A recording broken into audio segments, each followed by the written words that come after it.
So this is a busy chart.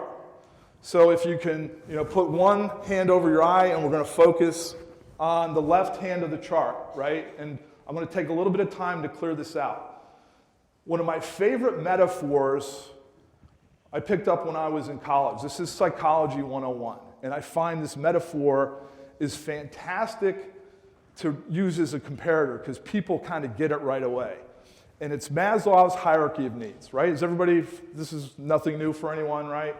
But it's a great metaphor as a comparator to really, how do I move up, right? How do I move from, I'm hungry, right? Because if you're hungry, you really can't progress up a continuum. If you've got safety and security needs, you're never going to get to self-actualization. And if you think about this metaphor, and what I'm trying to do is create the comparator to our career progression, right? So what are those logical steps as we progress throughout our journey that are important, that we need in order to step up? Now, the important thing to remember about Maslow's hierarchy of needs is you can actually go back down, right? This is not, sometimes you go into a new situation, you go back down, right? You're starting off at safety and security. And it's very similar to your career. Put it in the context of a 5-point scale for each one of these, right? Because you can kind of think through, okay, if I'm a 1, it probably means I have some work to do, right? If I'm a 3, I'm okay.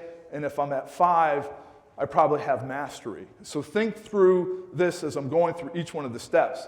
And again, I don't want you to listen to me and my experience. I want you to think really hard about where you are and do these steps resonate with me?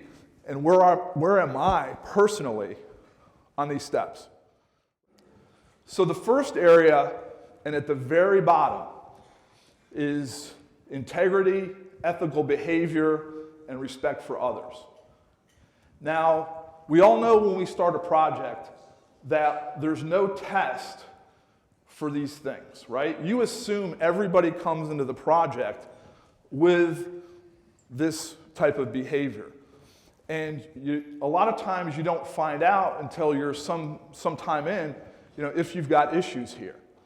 And as you look at the press, as you look at what's going on, you recently the CEO of McDonald's, and you've got leaders that are being held to the same standard, and this is, it's table stakes. If you cannot, handle working this way, there's no place for you in the business world, right? There just isn't. And my goal is not to get up on the bully pulpit and preach about this. It's to make sure we all understand that as project managers, right? And me personally, I hold project managers up here, right? You're all leaders. You're driving big programs. You're driving projects.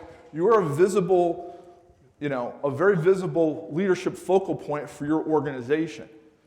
And so you have to set the tone right off the bat on these kind of things, right? And make sure that you're holding the leadership line on this. And this is critically important because, again, back to the safety and security conversation, it only takes one event, one behavioral challenge, and then all of a sudden you go from being strategic thinking to safety and security. So again, I want to make sure that we understand that, not to belabor the point, but this is a key foundational element. And again, it's part of what we do as project managers to drive this.